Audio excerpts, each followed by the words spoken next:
Ako si Elena. Hindi ko alam kung bakit ko ito sinusulat o kung bakit ko ito ibinabahagi sa inyo. Siguro dahil matagal ko na itong kinikimkim. Siguro dahil kailangan ko nang ilabas ang mga alaalang bumabagabag sa akin. Mga alaalang hindi naman talaga akin, ngunit bumuo sa kung sino ako.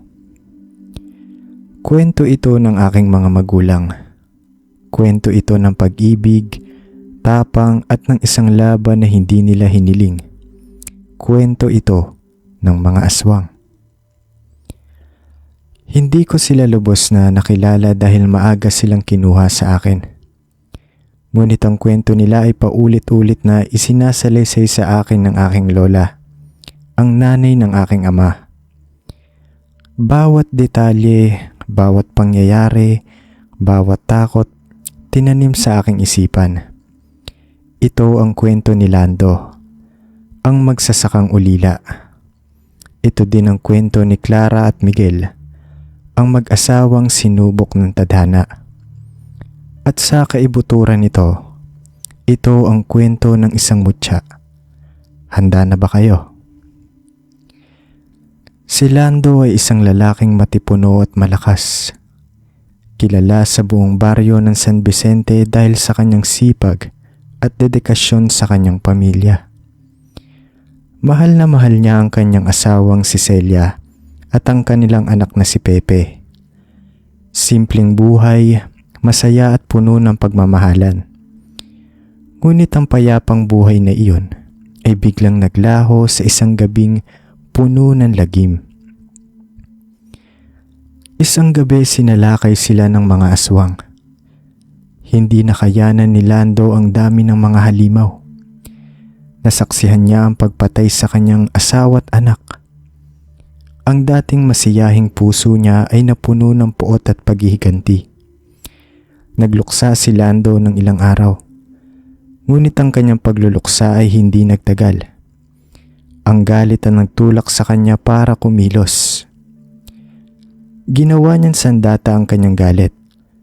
Nagdesisyon siyang maglakbay, hanapin at ubusin ang mga aswang na sumira sa kanyang buhay. Naglakbay si Lando sa iba't ibang baryo at probinsya. Naghahanap ng mga bakas, nagtatanong sa mga matatanda, nagbabaka sakaling may alam sila tungkol sa mga aswang. Marami siyang narinig na kwento, mga sabi-sabi, mga alamat, ngunit wala ni isa ang nagdala sa kanyang gustong puntahan, ang pugad ng mga aswang. Isang araw habang naglalakbay siya sa isang liblib na kagubatan, nakasalubong niya ang isang matandang babae. Kulubot ang kanyang muka, puti ang mga mata at halos humahalik sa lupa ang kanyang likod. Ngunit sa kabila ng kanyang edad, nakitaan siya ni Lando ng kakaibang lakas. Tinulungan ni Lando ang matanda sa kanyang paglalakad.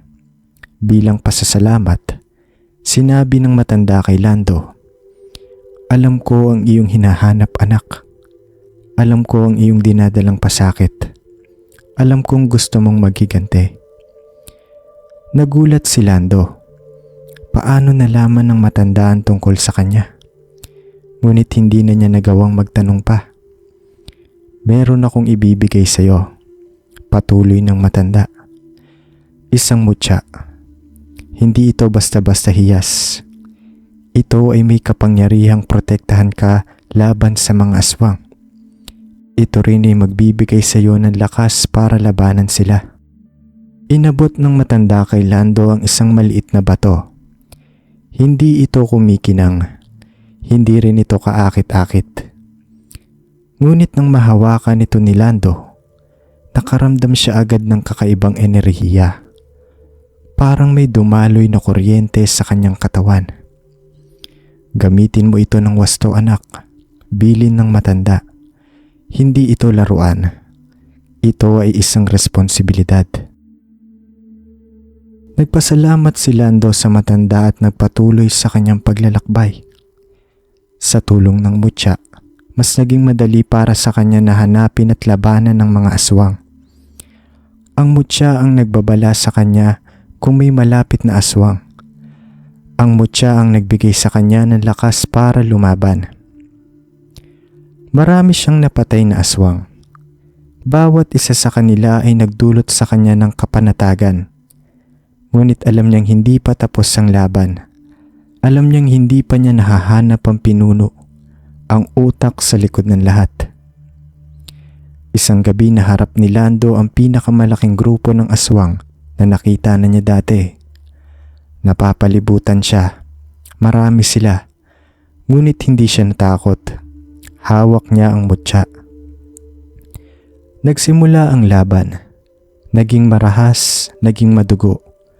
Umatake si Lando ng walang pag-aalinlangan. Bawat hampas ng kanyang itak ay tumatama sa mga aswang. Gumamit din siya ng sibat na may banal na tubig at paminta. Marami siyang napatay, ngunit mas marami pa ring natitira. Sa gitna ng labanan, nakita niya ang pinuno. Mas malaki ito, mas malakas, at mas nakakatakot kaysa sa ibang aswang. Meron itong kakaibang aura ng kasamaan. Hinarap ni Lando ang pinuno. Naging mas matindi ang laban. Nagpalitan sila ng mga atake. Pareho silang malalakas. Ngunit sa huli, nagtagumpay si Lando. Natumba ang pinuno ng mga aswang. Ngunit bago pa man mawala ang huling hininga ng pinuno, nakatakas ito. Naglaho ito sa dilim kasama ang pangakong babalik at maghihiganti. Pagod at sugatan, napaupo si Lando sa lupa. Alam niyang hindi pa tapos ang laban. Alam niyang babalik ang pinuno. Ngunit sa pagkakataong ito, hindi na siya sigurado kung kaya pa niyang lumaban. Sa sobrang pagod, hindi niya namalaya na nabitawan niya ang mutya. Nahulog ito sa lupa. Natabunan ng mga dahon at lupa. Hindi na niya ito nakita pa. At sa pagkawala ng mutya, nawala rin si Lando. Walang nakakaalam kung saan siya nagpunta. May nagsasabing nagtago siya. May nagsasabing namatay na siya. Ngunit ang totoo, walang nakakaalam.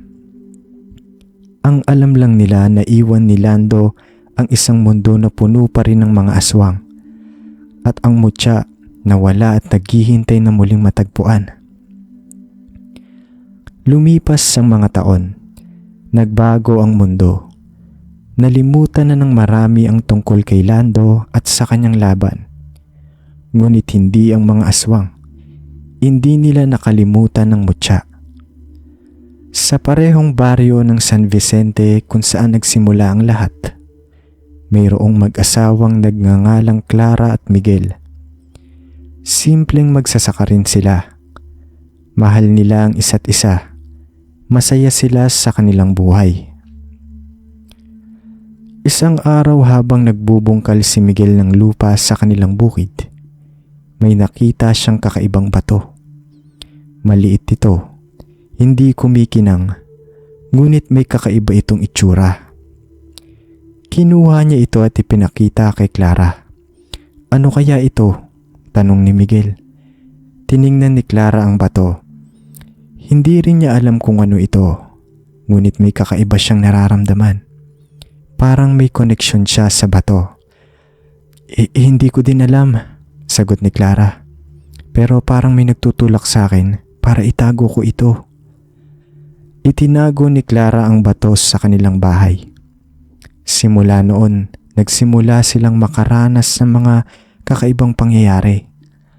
Biglang umunlad ang kanilang bukid. Masagana ang kanilang ani. Hindi sila nagkakasakit. Parang binibiyayaan sila ng swerte. Hindi nila alam na ang batong nahanap nila ay ang mutya ni Lando. At ang mutya ay may kapangyarihang magbigay ng swerte at proteksyon sa sino mang may hawak nito. Kayang ibigay ang halos lahat ng hiniling mo, basta't dalisay ang puso mo at tama ang iyong intensyon. Ngunit meron din itong kapalit. Dahil sa mutya, naging target sila ng mga aswang. Nalaman ng mga aswang na hindi pa nawawasak ang mutya. Nalaman nilang meron ng bagong nagmamay-ari nito at kailangan nilang mabawi ito dahil ang mutya ang kahinaan ng kanilang pinuno. Kung hindi mawawala ang mutya, mababawasan ang kapangyarihan ng kanilang pinuno.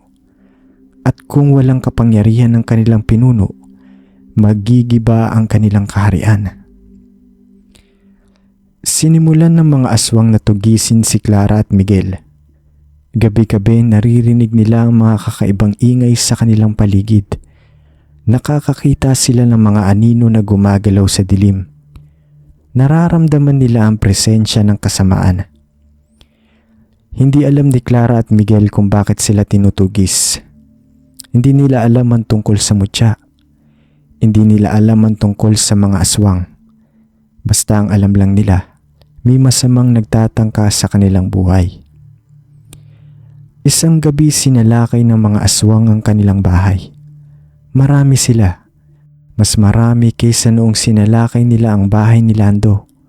Wala silang laban. Ngunit hindi sila sumuko. Naglaban sila. Ipinagtanggol nila ang kanilang sarili. Ipinagtanggol nila ang kanilang pag-ibig. Sa panahong ito, buntis si Clara sa akin. Hindi nila alam na habang lumalaki ako sa kanyang sinapupunan, lalo silang nagiging target ng mga aswang. Dahil ayon sa mga kwento, mas gusto ng mga aswang ang lasa ng sanggol sa sinapupunan. Mas masarap daw ito kaysa sa ordinaryong dugo. Ito ang dahilan kung bakit mas naging agresibo ang mga aswang. Gusto nilang makuha ang mutya. Gusto nilang makuha si Clara. Gusto nilang makuha ako. Isang gabi habang nagtatago sila sa isang lumang simbahan, narinig nila ang mga yapak ng mga aswang. Papalapit na sila. Wala silang matatakbuhan. Anong gagawin natin? Tanong ni Clara umiiyak. Hindi ako papayag na mapahamak kayo ng anak ko, sagot ni Miguel. Ipagtatanggol ko kayo hanggang sa huling hininga ko. Kinuha ni Miguel ang mutya at hinawakan ito ng mahigpit. Nanalangin siya. Humingi siya ng tulong. Humingi siya ng lakas. Biglang nagliwanag ang mutya. Isang maliwanag na liwanag ang bumalot sa kanila. Natakot ang mga aswang. Umatras sila. Ngunit hindi sila sumuko. Naghintay sila. Alam nilang mawawala rin ang liwanag. Alam nilang mapapagod din si Miguel. Sa gitna ng kanilang paghihirap, may dumating na tulong. Isang matandang lalaki. Hindi nila alam kung sino siya. Ngunit nakita nila sa kanyang mga mata ang katapangan at determinasyon. Ako si Elias, sabi ng matanda. Alam ko ang tungkol sa mutya. Alam ko ang tungkol sa mga aswang. Tutulungan ko kayo. Sinabi ni Elias kay Clara at Miguel ang tungkol kay Lando. Sinabi niya sa kanila ang tungkol sa laban nito sa mga aswang. Sinabi niya sa kanila ang tungkol sa kapangyarihan ng mutya. Tinuruan niya sila kung paano gamitin ang mutya para labanan ng mga aswang. Tinuruan niya sila kung paano gumamit ng bawang, asin at banal na tubig. Tinuruan niya sila kung paano manalangin. Hindi kayo nag-iisa sa labang ito, sabi ni Elias. Marami pang iba na handang tumulong sa inyo. Sa tulong ni Elias, mas naging handa si Clara at Miguel sa kanilang laban sa mga aswang. Hindi na sila natatakot. Meron na silang pag-asa. Isang gabi nagtipon ang lahat ng mga aswang sa paligid ng bahay nila Clara at Miguel. Handa silang sumalakay. Handa silang tapusin ang lahat. Ngunit hindi sila nag-iisa. Kasama nila si Elias. Kasama nila ang ibang mga taong handang tumulong sa kanila. Nagsimula ang huling laban. Naging mas matindi ito kaysa sa lahat ng laban na pinagdadaanan nila. Maraming namatay. Maraming nasugatan. Ngunit hindi sumuko si Clara at Miguel. Gumamit sila ng mutya. Gumamit sila ng bawang, asin at banal na tubig. Nanalangin sila. Nakita nila ang pinuno ng mga aswang. Mas malaki ito, mas malakas, at mas nakakatakot kaysa noon. Hinarap nila ito. Naging mahaba at madugo ang laban. Ngunit sa huli, nagtagumpay si Clara at Miguel. Sa tulong ng mutya at ng kanilang pananampalataya, napatay nila ang pinuno ng mga aswang. Sa pagkamatay ng pinuno, naglaho ang lahat ng mga aswang. Napalaya ang baryo ng San Vicente sa kanilang terorismo. Pagkatapos ng laban, nanganak si Clara sa akin. Isinilang ako sa mundo sa gitna ng kaguluhan at panganib. Ngunit isinilang din ako sa mundo na may pag-ibig at pag-asa. Pinangalanan nila akong Elena, na ang ibig sabihin daw ay liwanag. Sabi nila ako raw ang liwanag sa kanilang buhay. Ako raw ang dahilan kung bakit sila patuloy na lumalaban noon. Ngunit hindi nagtagal ang kanilang kaligayahan. Ilang taon lang ang nakalipas, nagkasakit si Clara. Hindi nila alam kung anong sakit nito, ngunit alam nilang malubha ito. Sinubukan nilang gamutin si Clara, ngunit wala silang nagawa. Namatay si Clara sa piling ni Miguel at ako. Labis na nalungkot si Miguel sa pagkawala ni Clara, ngunit hindi siya sumuko. Patuloy siya nagtrabaho para sa akin. Patuloy niya akong inilagaan at minahal. Ngunit isang araw nagkasakit din si Miguel. Parehong sakit na ikinamatay ni Clara. Alam niyang malapit na rin siyang mamatay. Bago siya mamatay, sinabi niya sa akin ang lahat. Sinabi niya sa akin ang tungkol kay Lando. Sinabi niya sa akin ang tungkol sa mutya. Sinabi niya sa akin ang tungkol sa mga aswang. At sinabi niya sa akin ang tungkol sa kanilang laban. Elena, sabi ni Miguel, ikaw ang susunod na tagapagmana ng mutya. Ikaw ang susunod na tagapagtanggol ng San Vicente. Mag-ingat ka. Palaging tandaan ang ating kwento at huwag kang matakot. Pagkatapos namatay si Miguel, iniwan niya akong nag-iisa sa mundo. Lumaki ako sa pangangalaga ng aking lola, ang nanay ng aking ama. Ikinwento niya sa akin ang lahat ng detalye ng buhay ng aking mga magulang. Tinuruan niya ako kung paano gamitin ang mutya. Tinuruan niya ako kung paano labanan ng mga aswang. Marami akong natutunan mula sa kanya. Ngunit ang pinakamahalagang natutunan ko ay ang kahalagahan ng pag-ibig, tapang at pananampalataya. Sa ngayon, ako ang tagapag-alaga ng mutya. Patuloy akong nagbabantay sa baryo ng San Vicente. Patuloy akong lumalaban sa mga aswang. Alam kong hindi pa tapos ang laban. Alam kong babalik ang mga aswang. Ngunit tanda ako, dahil alam kong hindi ako nag-iisa. Kasama ko ang espiritu ni Lando. Kasama ko ang pag-ibig ni Clara at Miguel. Kasama ko ang tulong ng Diyos. Sana may natutunan kayo sa kwento ng aking mga magulang. Sana ay naging inspirasyon ito sa inyo para lumaban sa inyong mga sariling laban. Huwag kayong matakot sa dilim. Dahil sa dilim, meron ding liwanag. At ang liwanag na yon ay ang pag-ibig, tapang at pananampalataya. Ngayon siguro nagtatanong kayo kung bakit ko ito ikinikwento sa inyo. Siguro gusto kong magbigay ng babala. Siguro gusto kong humingi ng tulong. Pero higit sa lahat, gusto kong magbahagi. Gusto kong malaman ninyo na hindi kayo nag-iisa. Na may mga nilalang na nagkukubli sa dilim.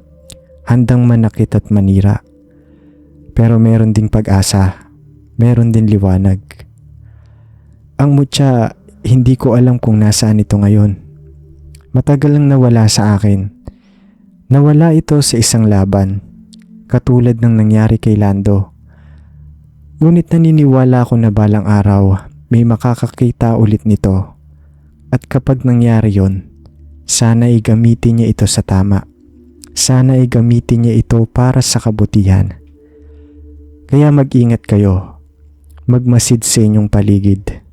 At kung sakaling makakita kayo ng kakaiba, huwag kayong matakot. Lumaban kayo dahil ang liwanag laging mananaig sa dilim. Maraming salamat sa pakikinig.